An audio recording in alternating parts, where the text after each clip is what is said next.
la doctrine biblique de la glorification. Ce n'est pas un thème qui est très répandu et connu. Nous allons essayer de l'étudier en profondeur parce qu'elle fait partie des fondamentaux de notre foi et du christianisme. Nous allons le voir en plusieurs parties. D'abord, nous allons prouver bibliquement, donc il est annoncé dans les Écritures une glorification des chrétiens. Et deux, nous allons comprendre le mot glorification, qu'est-ce que ça signifie dans la Bible.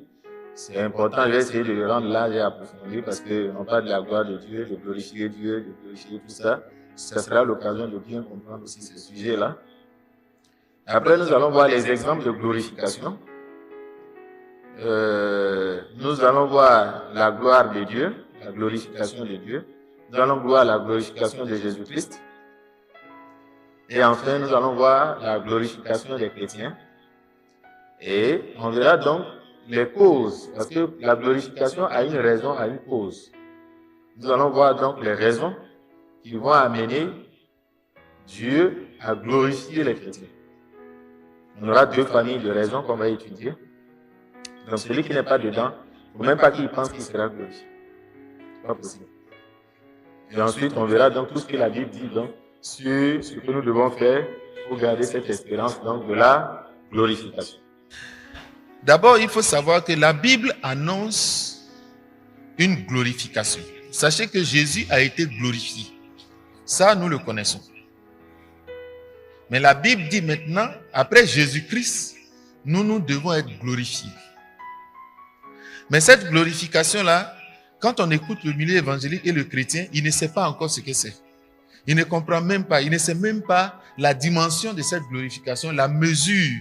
Parce qu'on va voir la glorification, elle est progressive, elle se mesure. Donc, on va atteindre une glorification que beaucoup de chrétiens ne s'imaginent pas. Et c'est pour cela qu'on veut étudier ce thème. Paul a évoqué ça aussi pour que le chrétien ait l'espérance. Quand on a bien compris ça, on ne peut jamais laisser. Quand on dit qu'on va te nommer, est-ce que tu vas aller faire autre chose? Est-ce que tu vas voyager même? Est-ce que ce qui va faire qu'on va te nommer là, est-ce que tu as le courage de faire ça? Ben, tu ne veux pas rater ça. Et la Bible dit que beaucoup travaillaient à ça, ils regardaient la récompense pour ne pas rater ça. Parce que c'est une récompense. La glorification est une récompense. Donc, pour garder les regards sur une récompense, on dit dans un stade, quand les gens jouent là, c'est pour une espérance, c'est pour une victoire. Ils regardent, ils rêvent ce qui est dans la coupe, combien ils vont avoir, ils partagent, même chacun va avoir 200 millions qu'ils n'ont jamais eu, eux des joueurs et tout ça. Donc chacun garde le regard sur la rémunération. Et donc la glorification sera une récompense, une rémunération, une récompense que Dieu va accorder à un certain nombre de personnes. Et bien plus ici, on verra bien plus aux croyants.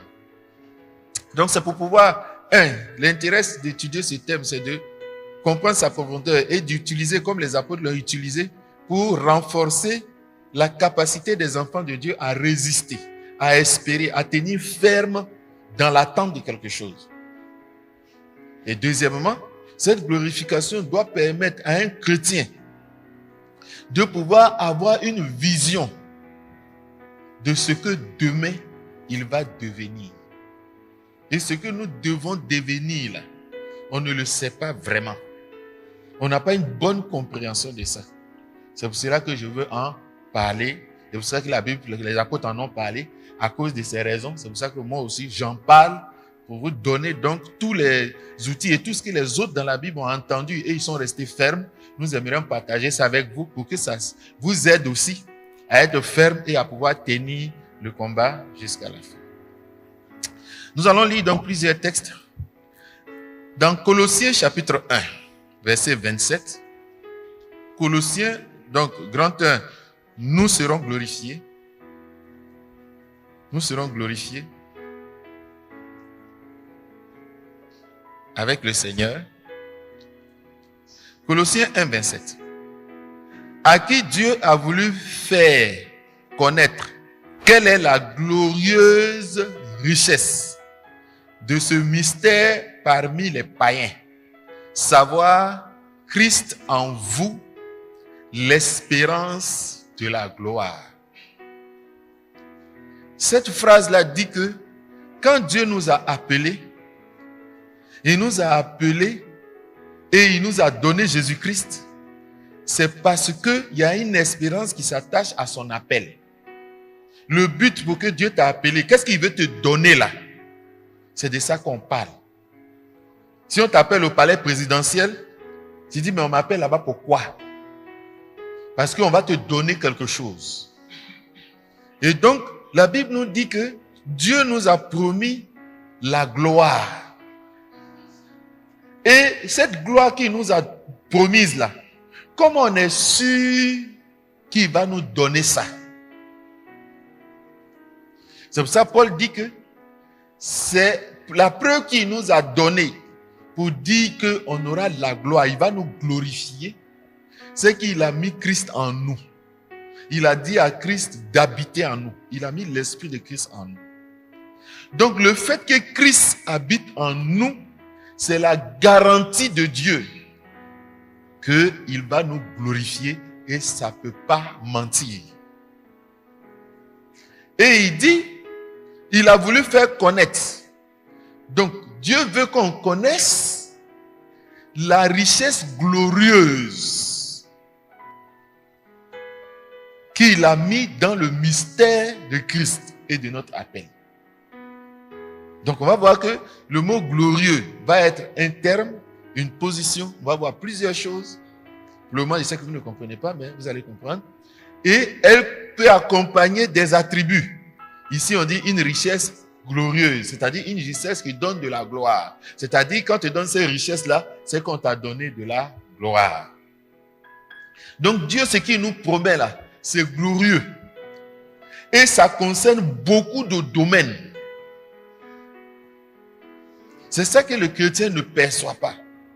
C'est pour ça qu'il faut que vous étudiez des exemples pour que vous voyez. Parce que tout ce que Dieu veut faire pour nous, il a déjà parlé de ça dans les Écritures.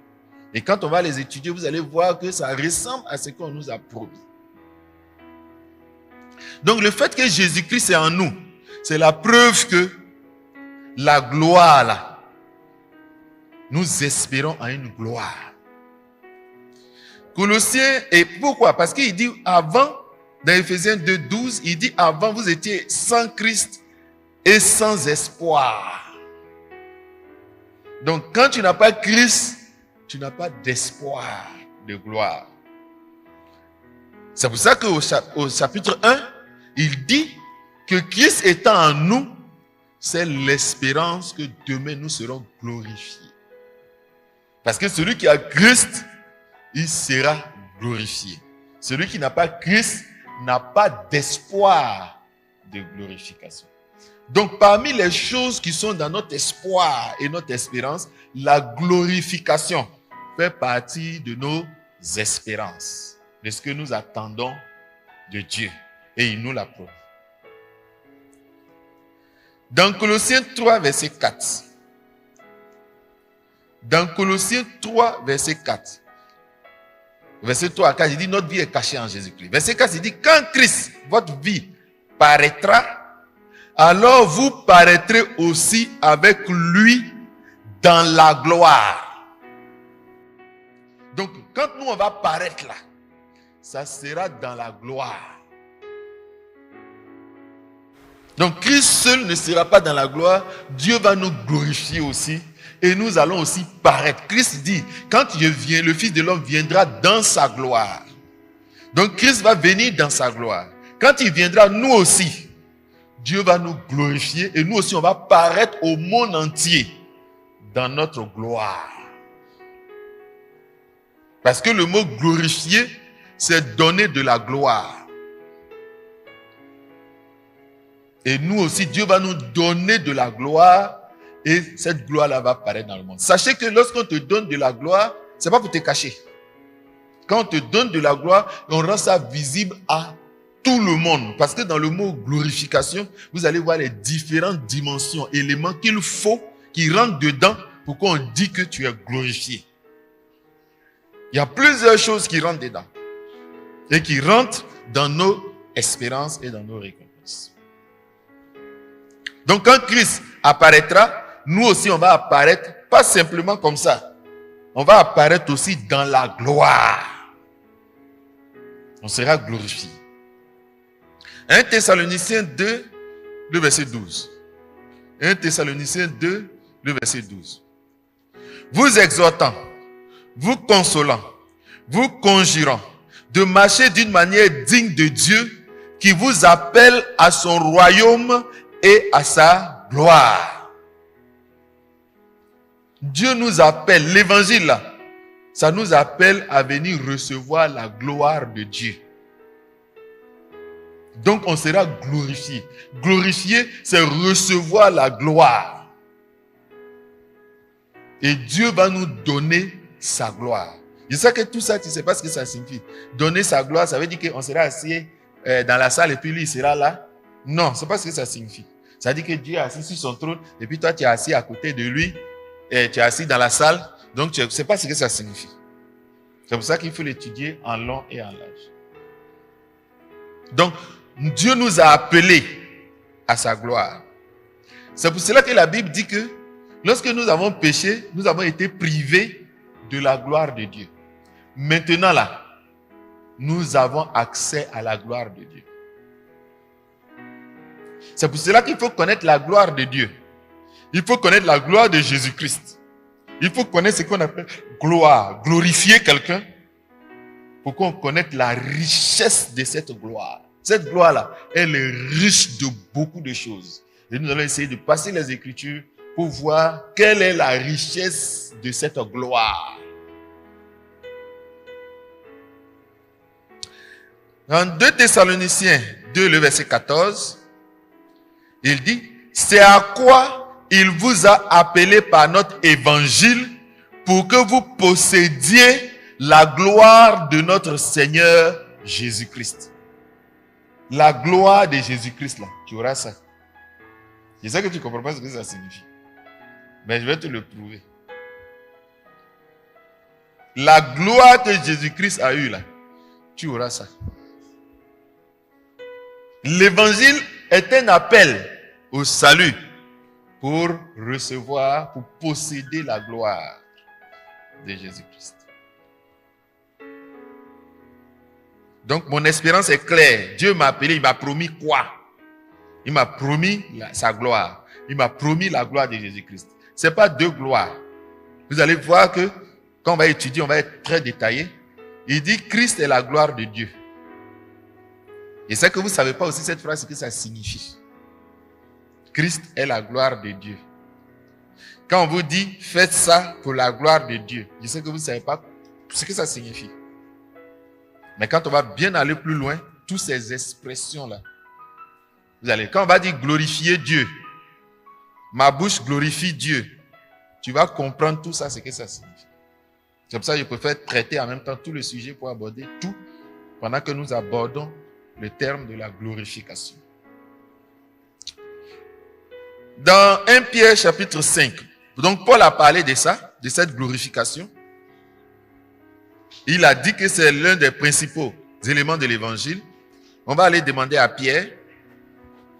1 Pierre 5, 10. 1 Pierre 5, 10.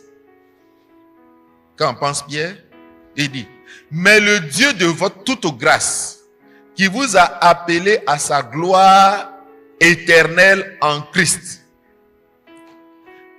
après que vous aurez souffert un peu de temps, vous perfectionnera lui-même, vous affermira, vous fortifiera, vous rendra inébranlable. Vous voyez que Dieu a encore des choses à faire en nous. Donc il dit bien, Dieu de toute grâce qui nous a appelés à sa gloire éternelle en Christ. Donc Dieu nous a appelés là. C'est pour nous donner sa gloire éternelle. Je sais que ce n'est pas à ça que ton esprit arrivait. Tu auras la gloire éternelle de Dieu. C'est ce qu'il t'a promis au travers de l'évangile. C'est pour cela que quand vous prêchez l'évangile, prêchez l'espérance de la gloire. Parlez de ce qui attend ces personnes. Il dit, je veux que tu ouvres leurs yeux pour qu'ils passent des ténèbres à la lumière et pour qu'ils reçoivent en mon nom le pardon des péchés et l'héritage avec les sanctifiés. Vous allez voir que la gloire de Dieu, c'est l'héritage de Dieu qu'il va nous donner. C'est un héritage. La gloire éternelle de Dieu. Je sais que le mot éternel, quand on va voir la vie éternelle, on va étudier la mort éternelle, l'enfer, tout ça qui est éternel, éternel. On va démêler ce mot-là. S'il a plusieurs significations qu'on applique n'importe comment. Cette gloire éternelle, il m'a appelé à ça. Je serai éternellement glorifié. C'est-à-dire, la gloire que Dieu va me donner, elle sera éternelle. Le mot éternel va contenir 3 significations profondes. Donc, ça fait partie de mon appel. Romains 8, verset 17. Or, si nous sommes enfants, nous sommes aussi héritiers. Héritiers de Dieu et co-héritiers de Christ, si nous souffrons avec lui, afin que nous soyons aussi glorifiés avec lui. Donc, Christ a été glorifié. Moi aussi, béni, je serai glorifié. Est-ce que vous comprenez? Romains 8, verset 30. Or, si nous sommes enfants, nous sommes aussi héritiers. Héritiers de Dieu et co-héritiers de Christ. Si nous souffrons avec lui, afin que nous soyons aussi glorifiés avec lui. En effet, j'estime que les souffrances du temps présent ne comptent guère auprès de la gloire à venir qui doit être révélée pour nous. La gloire qu'on doit avoir là, elle sera révélée un jour. C'est de ça que je vous parle. Qu'est-ce qu'on a prévu pour toi au ciel? Qu'est-ce qu'on a prévu? C'est ça qu'on va voir. Aujourd'hui, Jésus, la Bible a prévu beaucoup de choses pour lui. Et aujourd'hui, il est dans cette gloire.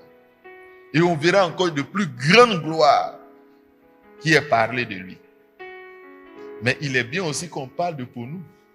Qu'on sache aussi qu'est-ce qu'il est prévu pour nous. Pour Jésus là, il dit ce Jésus là, vous le voyez couronné de gloire.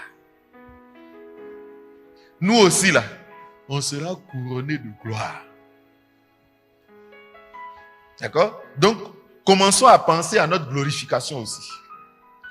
Commençons à penser à notre glorification. À comprendre notre glorification, à savoir ce qui est de nous. Quand le diable a dit à Satan, voilà la gloire du monde, il savait que ce qu'il attendait était plus grand que ça. Il a refusé. Pour refuser la gloire de ce monde, il faut que tu aies plus. Parce que tu ne peux pas avoir les deux. Donc pour avoir la force, ceux qui se jettent dans la gloire de ce monde, en violant les lois de Dieu, c'est parce qu'ils ne savent pas ce qu'ils perdent.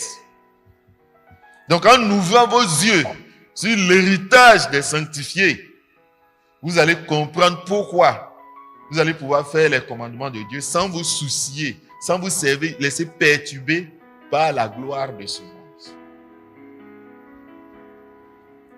C'est pour ça que Jésus était indifférent à la gloire de ce monde. Parce qu'il y avait une gloire à venir.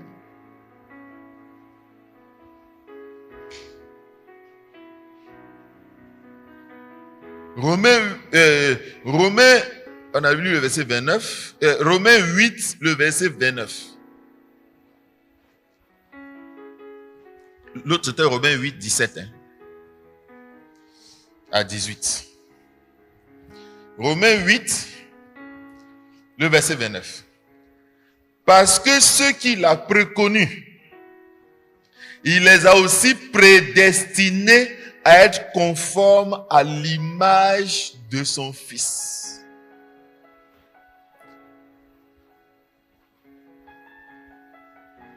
Vous allez voir, écoutez-moi très bien. Nous là, on sera comme Jésus-Christ. Je sais que ça va te choquer, mais c'est mon travail. De t'ouvrir de nouvelles connaissances. Il dit, ceux qu'il a justifiés, il les a aussi glorifiés. C'est pas ça? Donc, nous qui avons été appelés, ceux qu'il a appelés, il les a justifiés. Ceux qu'il a justifiés, il les a glorifiés. Donc Dieu doit nous glorifier. Parce que Jésus a dit, glorifie-moi. Nous aussi, on pourra dire à Dieu, glorifie-nous. Et Dieu va nous glorifier.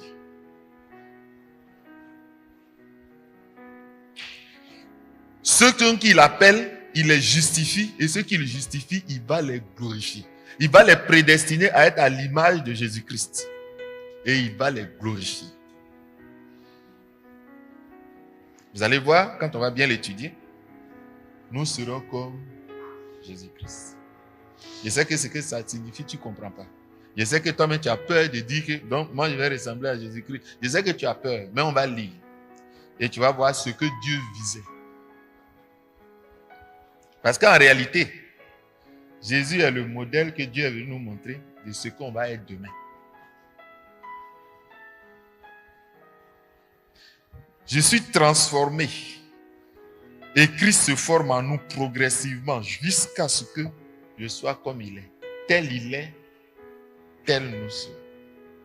On va voir tout ça dans qu'est-ce que ça signifie. Pour le moment, sachez que je suis en train de vous dire qu'il y a des textes qui parlent de votre glorification.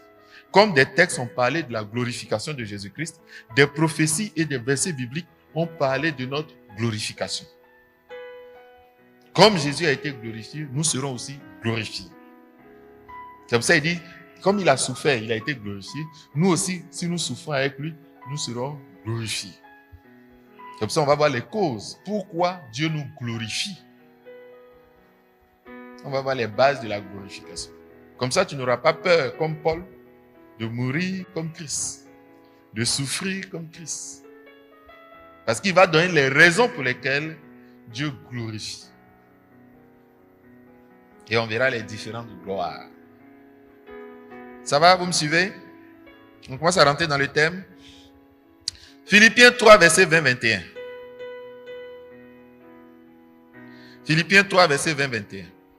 Mais notre cité à nous est dans les cieux, d'où nous attendons aussi comme sauveur le Seigneur Jésus-Christ, qui transformera le corps de notre humiliation en le rendra semblable au corps de sa gloire, par le pouvoir qu'il a de s'assujettir toutes choses. Donc il dit bien, il va me transformer. Mon corps d'humiliation, on va voir ce que ça signifie. Ce corps-là, il n'est pas glorieux, il n'a pas d'honneur, il n'a pas de valeur. Mais il va lui donner de la valeur. Vous allez croire que le premier mot, le plus fort, que vous devez retenir du mot glorifier, c'est donner de la valeur à quelqu'un. Dieu va te donner, va faire de toi quelqu'un. Et on peut être quelqu'un dans son village. Et puis on n'est pas quelqu'un dans le pays. Vous comprenez ce que je veux dire? Nous, on sera quelqu'un dans l'univers. C'est-à-dire les anges, quand ils vont nous regarder, le monde, les esprits, tout le monde, ça dépend. Quand on dit on te donne de la valeur, aux États-Unis, on connaît ma valeur. C'est pas la même chose qu'on connaît ta valeur à bien. C'est pour ça que la façon dont on a élevé Christ. Le deuxième mot veut dire on va t'élever.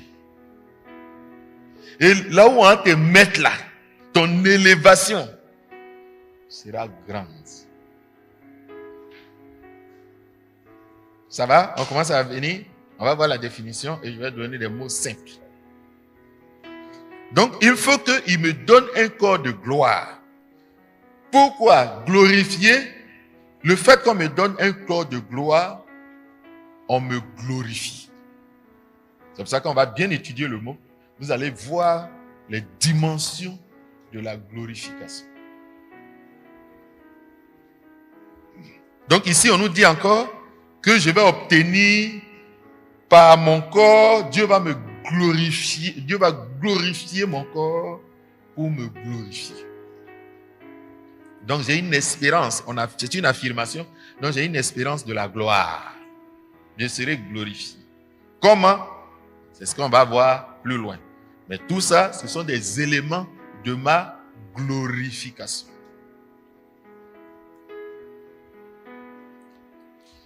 « 2 Corinthiens 4, versets 16 à 18. 2 Corinthiens 4, versets 16 à 18.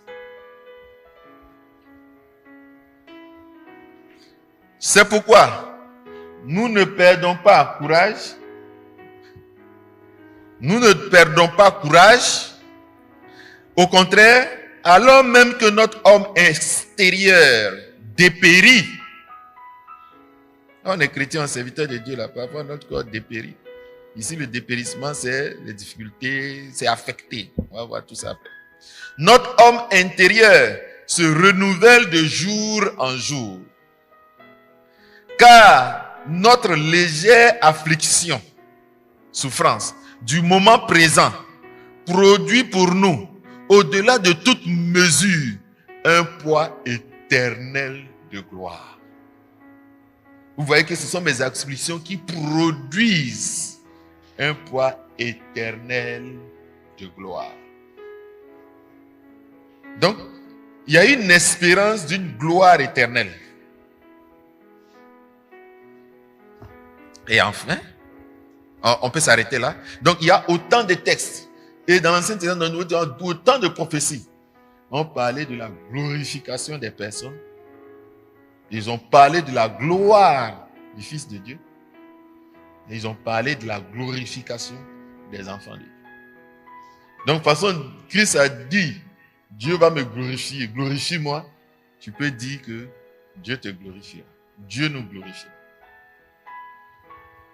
Nous allons donc pour cela définir donc la glorification. On va l'étudier en profondeur et en détail. Donc, qu'est-ce que la glorification? Pour que la Bible en parle, ce paquet qu'on nous annonce là, il faut qu'on sache ce qui est dedans. Dieu va nous glorifier. Oui, ça veut dire quoi? Il y a quoi dedans? Il va nous élever. Élever là quoi? Il va mettre escalier et puis en monter dessus. Ou bien comment ça va se passer? La glorification vient donc du mot glorifier naturellement, qui signifie l'action de glorifier, de donner de la gloire. Donc, pour comprendre glorification, il faut comprendre le mot glorifier. Parce que glorification n'est que l'action de glorifier. Glorifier veut dire quoi?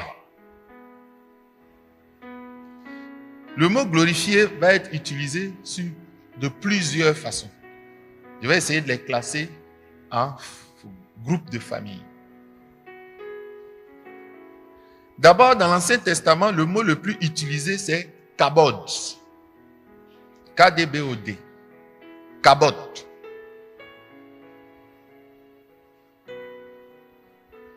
Et il veut dire glorifier, gloire. Parce que le mot glorifier, c'est donner de la gloire. Et gloire, c'est quoi? Donc, dans l'Ancien Testament, le mot le plus utilisé, c'est kabod. Il est utilisé pour Dieu. Il est utilisé pour les hommes. Il est utilisé pour le Seigneur. Dans le Nouveau Testament, le mot le plus utilisé, c'est doxa. D-O-X-A. Doxa. Doxa. Kabod. Doxa. Le terme hébreu kabod, vous commencez par l'Ancien Testament, il vient d'un mot qui veut dire pesanteur, poids. En d'autres termes, glorifier quelqu'un, c'est lui donner du poids, c'est lui donner de la valeur.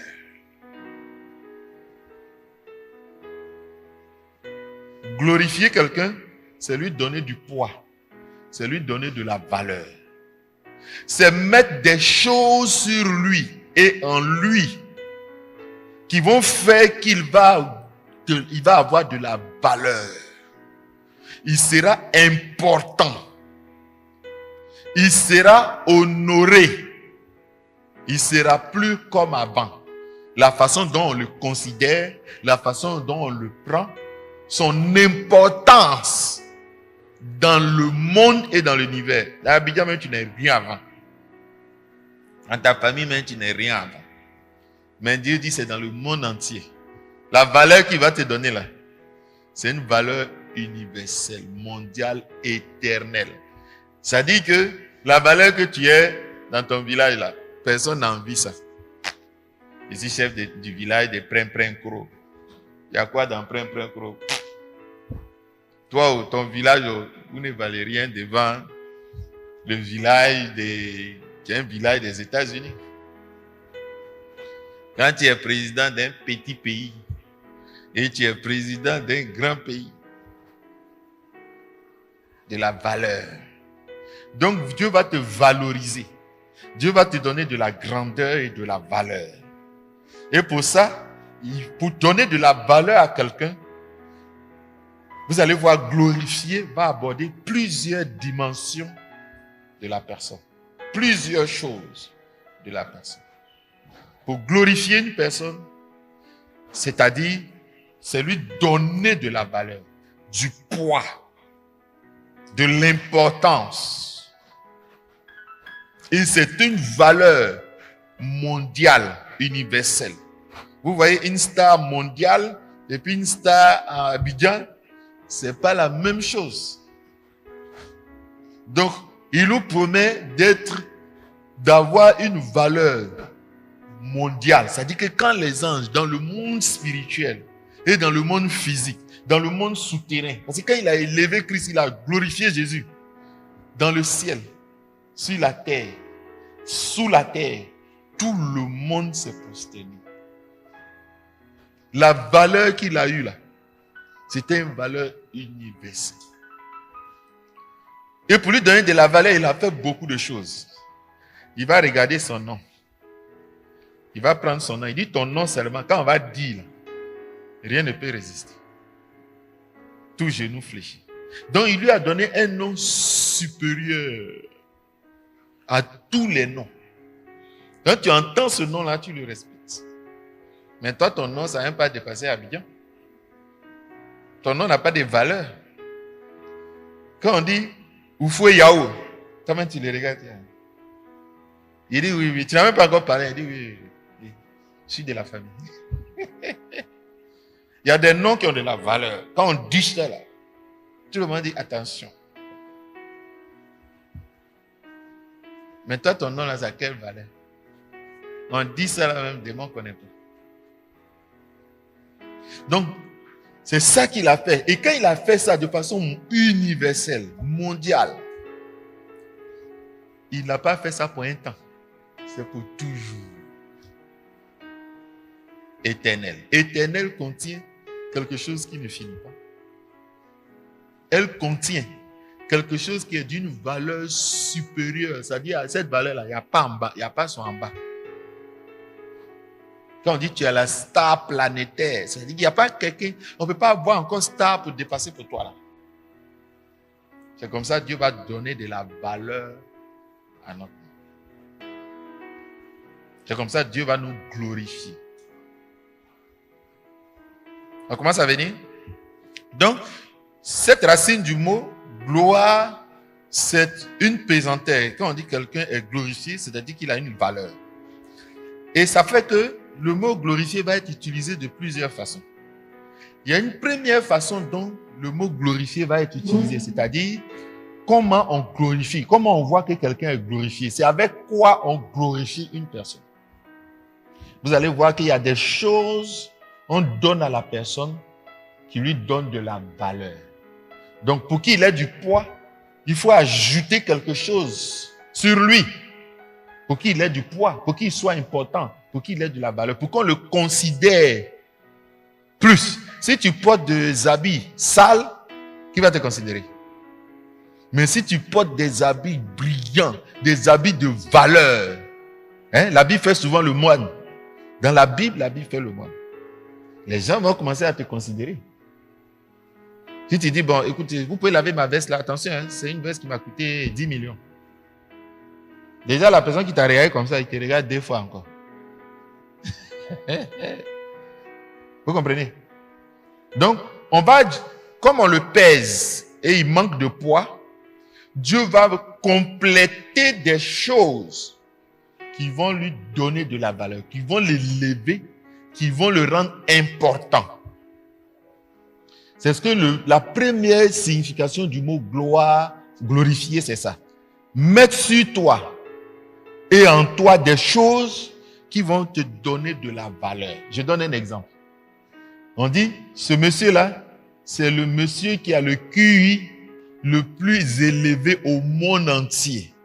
C'est-à-dire le monsieur le plus intelligent du monde. Ça va le glorifier, non? Hein? Quand il marche là, il dit, moi je suis le plus intelligent du monde. Ça lui donne de la valeur. D'accord? Donc il aura des choses que Dieu va donner qui ont de la valeur, qu'on va ajouter sur toi et en toi, qui vont te donner de la valeur et de l'importance. Voilà la première catégorie du mot glorifier. Et nous allons voir les exemples bibliques. Donc, ce mot glorifier donc, va signifier quelque chose qu'on va mettre sur nous ou en nous pour nous donner de la valeur, de la réputation, de l'honneur, de l'importance.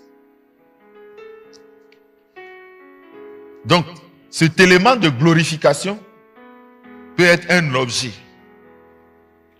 Dans Matthieu chapitre 6, versets 28 à 30, la Bible dit, « Et quant aux vêtements, pourquoi vous inquiétez-vous? Observez les lits des champs.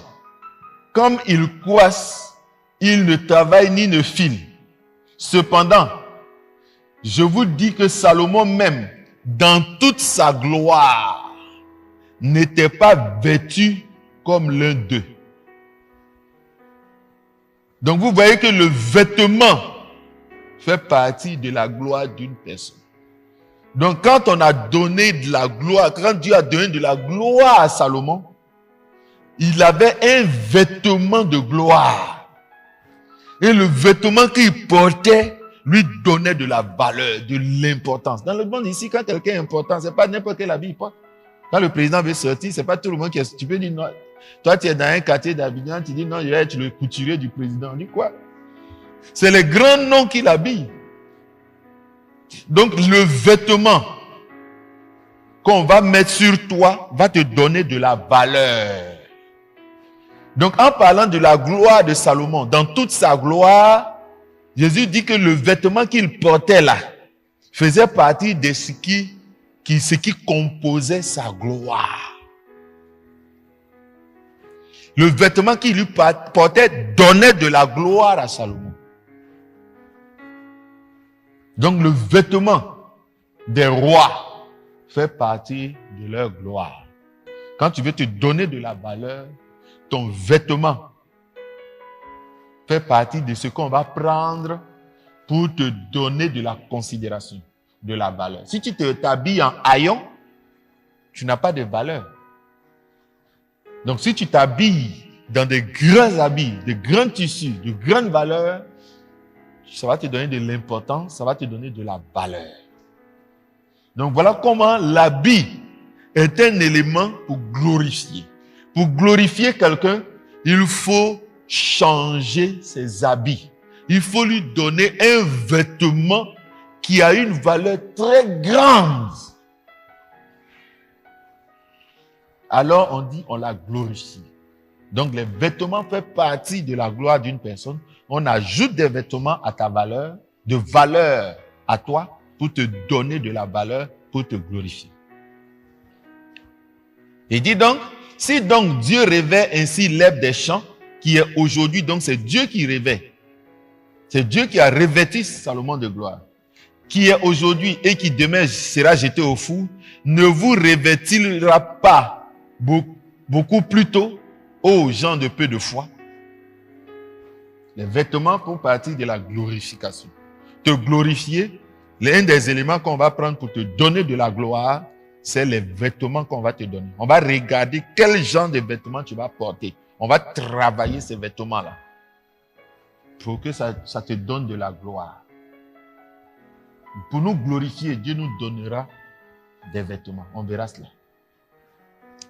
Ésaïe 35, verset 2. La gloire, c'est ce qu'on nous donne pour nous donner de la valeur, pour nous élever. Ésaïe 35, 2. La gloire du Liban. La Bible parle dans Ésaïe 35, verset 2, que le Liban avait une gloire. Ici, le Liban était un pays et ce pays-là avait une réputation, avait une fierté, avait quelque chose de valeur que tous les autres pays n'avaient pas. Et c'est ça qui a rendu grand le nom du Liban. Et si vous regardez aujourd'hui sur les drapeaux, c'est dessus. Le cèdre. Le cèdre du Liban. C'est un bois de qualité et de grande valeur. C'est ce bois-là que Salomon est allé chercher pour construire le temple de Dieu. Vous savez, quand on veut construire le palais d'un roi, ce n'est pas n'importe quel matériau on utilise. Quand on va parler de la gloire d'une maison, c'est la qualité de la maison, c'est la gloire, c'est les valeurs, les matériaux qu'on a pris pour construire cette maison-là. C'est ça qui va donner de la valeur à la maison. Quand on dit une maison coûte 1 milliard et puis une maison coûte 100 000, mon ami, tu t'imagines déjà. Tu t'imagines avec quoi on a fait ça. C'est ce qu'on va prendre pour construire cette maison-là qui va donner de la valeur, qui va glorifier cette maison. Et on va parler de la gloire de la maison.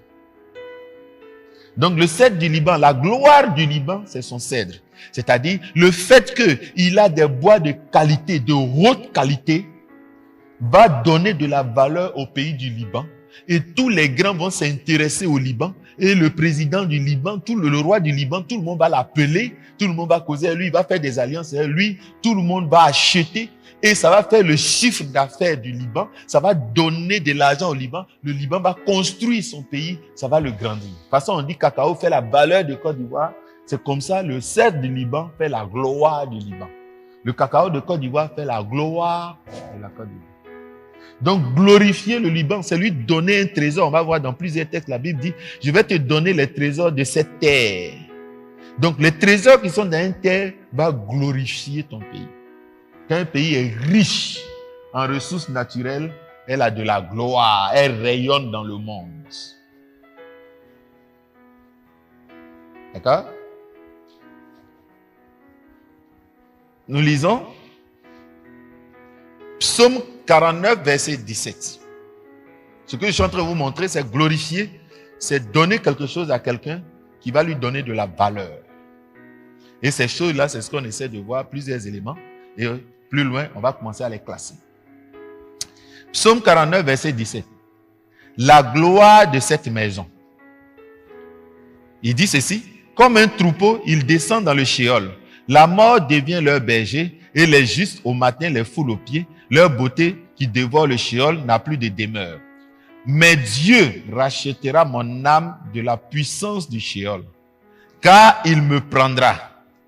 Ne crains point quand un homme s'enrichit, quand la gloire de sa maison augmente. Ici, le mot maison peut avoir une signification de tout ce qu'il est, tout ce qu'il a. Elle a aussi la signification de là où il habite. Donc, la gloire de la maison, c'est la richesse de là où le monsieur habite, la richesse de ce qu'il est. Car à sa mort, il n'emportera pas tout cela. Donc, cette gloire-là, il ne va pas l'emporter. Donc, c'est bien quelque chose qui lui a donné cette gloire. Et cette chose-là, on lui enlève quand il va au séjour des morts et il n'a plus de gloire là-bas. Donc, vous comprenez là que c'est quelque chose qui donne de la gloire. Il y a quelque chose qu'on donne à la personne, sa richesse fait partie des éléments qui lui donnent de la valeur.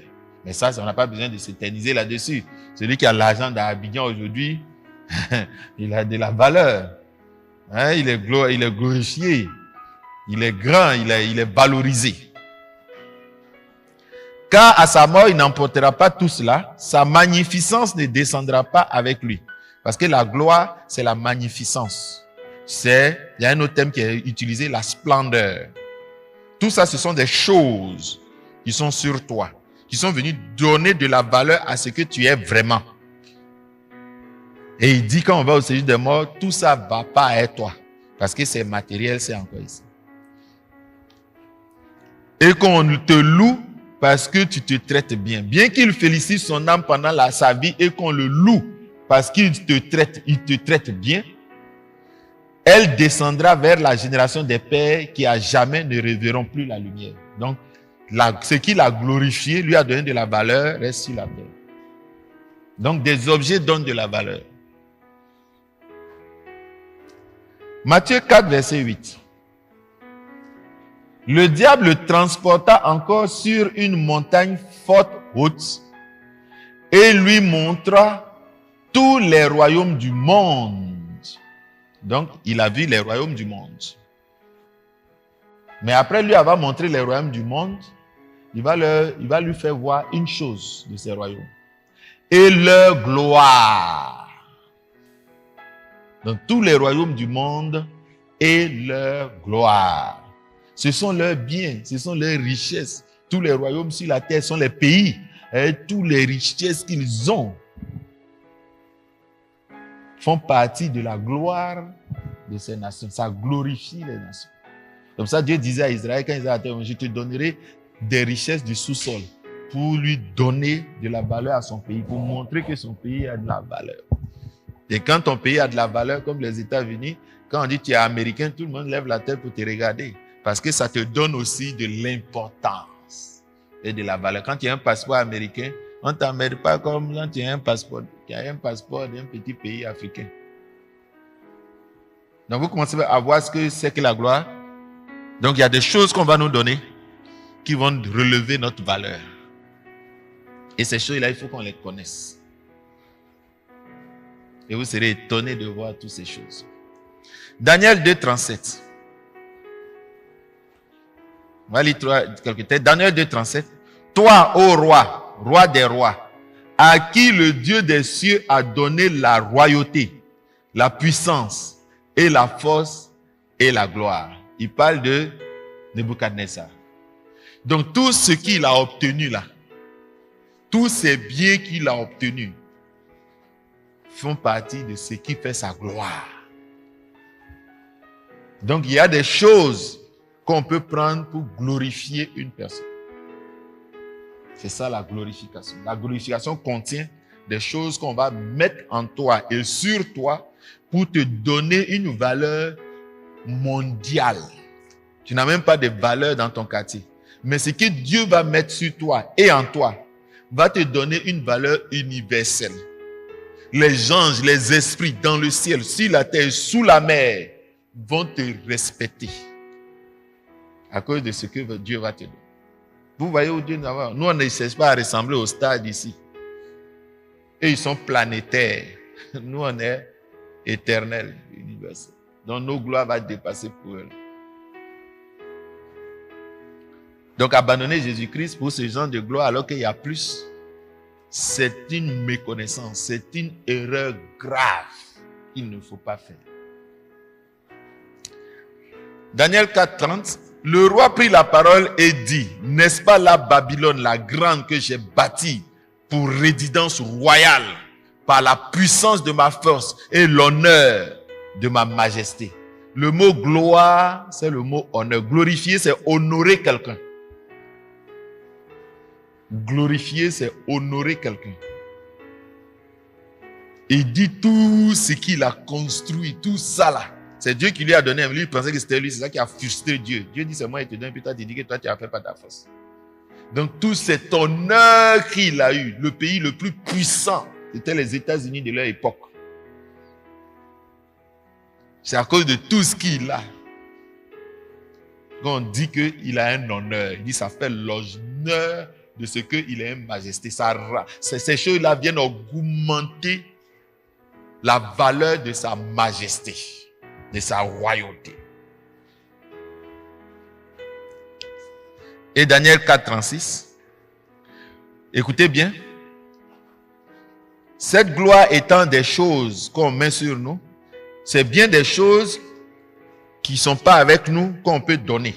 Donc une gloire peut partir, une gloire peut venir. D'accord? C'est ce qu'on nous dit dans Daniel 4, 36. Du moment que ma raison me revint, la gloire de ma royauté, ma majesté et ma splendeur, le mot splendeur c'est le mot gloire, me furent rendus. Donc lui il est là, et puis sa gloire est là, sa splendeur est là, sa majesté est là, et on va lui rendre ça, et ça va le rendre glorieux encore. Cette gloire-là va le glorifier. Donc vous comprenez là que c'est sa nomination, il va redevenir roi, ils vont le respecter, et la puissance, quand il va parler, toute l'armée va l'écouter, tout le monde entier va l'écouter, et cette chose qu'on lui a donnée, qui va lui donner toute cette valeur-là, c'est l'ensemble des éléments de sa gloire, qu'on a pris pour le glorifier, pour l'élever. Ça va, c'est clair? Apocalypse 21, verset 26. Va nous parler de la gloire des royaumes, des nations et leur richesse. La richesse des nations fait partie de leur gloire. Ça glorifie une nation. Quand une nation est riche, ça fait partie de sa gloire. Ça leur donne de la valeur. Son passeport n'a plus n'importe quelle valeur. Les citoyens peuvent rentrer dans tous les pays sans visa. Eux, ils ont de la valeur. Ils sont un seulement là. Quand ils rentrent dans le pays, c'est des dollars. Donc, on voit bien que glorifier, ce sont des choses qui vont nous donner de la valeur, du poids. Donc, on met sur nous, qui va nous élever et nous donner de l'importance. De sorte qu'on est désormais considéré. On sera considéré. C'est Jésus qu'on ne considérait pas là. Je dis là, qui ne le considère pas? Toutes les nations, il est devenu le prince des rois de toute la terre. Mais quand il venait là, Pilate dit, tu ne sais pas qu'il peut te tuer. Déjà, c'est son patron qui est là. Quand on l'a nommé là, Pilate même, c'est fini quoi. Il le respecte. Est-ce que vous comprenez? La Bible dit dans 1 Corinthiens 11, 15, la chevelure de la femme est la gloire de la femme. Donc vous voyez que la gloire peut être quelque chose qui est sur une personne et qui lui donne de la valeur. Quand une femme a de beaux cheveux, ça augmente sa beauté, ça augmente sa valeur. Tout le monde va chercher à la voir parce qu'elle est maintenant devenue importante. Et son importance, ce sont ses jolis cheveux, sa longue chevelure là, que les gens cherchent. Tout le monde veut avoir longs cheveux. À Abidjan aujourd'hui, on achète mèche indienne pour avoir de longs cheveux. Tout. Ce n'est pas les crépus là. Pour se donner de la valeur. Là, quand les garçons passent, ils te regardent. Quand les gens regardent, la femme, elle est vraiment... C'est-à-dire, on te respecte. Quand tu vas dans une société, on dit, elle est bien habillée, elle peut rentrer. Mais si tu t'habilles mal, tu vas voir le président. Mais c'est quel habit ça? Ça ne va pas le président. Habit que tu portes là, ça ne peut pas prendre ça pour rentrer dans un palais présidentiel. Donc, vous voyez la notion de glorification. Donc, ces cheveux-là vont glorifier la femme. Et ce sera sa gloire. Va la glorifier, va lui donner de la valeur. Dans Proverbe 20, verset 29, on dit la force est la gloire des jeunes gens. Ce qui fait qu'on sollicite les jeunes, qu'on les respecte, les vieux là. C'est parce que les enfants ont la force.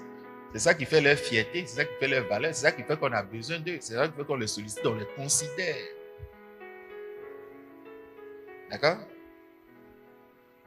Donc, vous allez voir que la force va être la gloire du jeune homme. Donc, si on lui donne la force, on lui donne de la gloire, de la considération et de l'importance. Samson était là, ses parents étaient des petits gens. Et quand il a eu la force et qu'il tue lion, son nom est parti partout. Son nom est parti partout. Ça fait sa gloire. Donc quelque chose peut venir faire notre gloire, venir nous donner de la valeur. Et on lit deux textes pour terminer. Les pères sont la gloire des enfants. D'accord?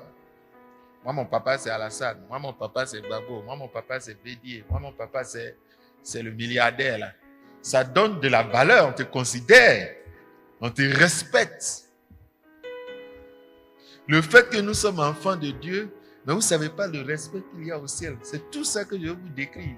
Quand on va finir ce thème-là, mais quand tu marches même, quand tu es ministre, tu ne marches pas comme quand tu n'es rien. Mais quand tu vas t'imaginer, parce que souvent les stars, ils sont là, ils s'oublient. Et puis tout le monde vient autour, dit, quoi, tu as oublié que tu es star. Oh, ne t'oublie pas. Tu vas voir la valeur. Il nous a donné les avances de cette valeur. Et il a prévu plus grand. Donc déjà, ce que nous sommes là, il y a une valeur qu'on a, mais que les gens ne connaissent pas. Parfois, quand tu vois un assiste en Europe, ça va, bonjour, bonjour. Comment tu t'appelles? Monsieur Konan Kofi. Ah ok, bonjour. Celui qui est à côté de lui, qui le connaît, et il voit que Konan Kofi, tu ne connais pas. Ça n'a pas de valeur pour toi. Donc tu ne le connais pas. Ah ok, monsieur, bonjour, bonjour. Et puis la personne qui est à côté de lui, tu dis non. C'est celui qui chante Ziopin là. Tu dis hey! Donc Ziopin lui donne de la valeur. C'est pour ça qu'un artiste se présente, il chante ce qui lui a donné de la valeur. Pour que tu chantes dans ta tête la façon de lui parler, la façon de le regarder. Et quand on va finir aujourd'hui, nous les enfants de Dieu qui sont dans l'église là, on va arrêter de mépriser les frères. Celui qui est en tapette, le président peut être en tapette. Tu peux le gifler. Mais c'est parce que vous êtes en tapette, ils ne savent pas qui vous êtes. C'est pour ça qu'ils vous méprisent, ils ne vous considèrent pas. On dit le président arrive, il est dans le quartier, on dit le président a besoin de l'eau à boire. Mais en façon, on va faire gris-gris pour lui donner. Mais dans l'église, on dit, ah, il y a un enfant de Dieu qui n'a pas l'argent pour aller à l'école. On dit, ah, vous pensez qu'il connaît sa valeur? Il ne connaît pas. Vous ne connaissez pas la valeur des enfants de Dieu. Et dans ce thème, je vais vous montrer la valeur. C'est comme Jésus qui est venu. Tout le monde dit, oh là, c'est qui? Oh, ça c'est un truc. Donc tu vas voir que tes yeux se portent sur quelque chose que tu ne connais pas. C'est comme diamant. Tu n'as jamais vu diamant, tu ne connais pas la valeur. Mais comment tu vas faire pour qu'on reconnaisse ta valeur? On va en parler.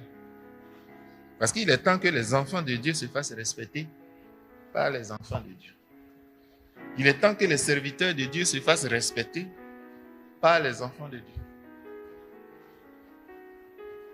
Vous comprenez? Ces yeux ouverts doivent nous aider à connaître la valeur de ce que nous sommes.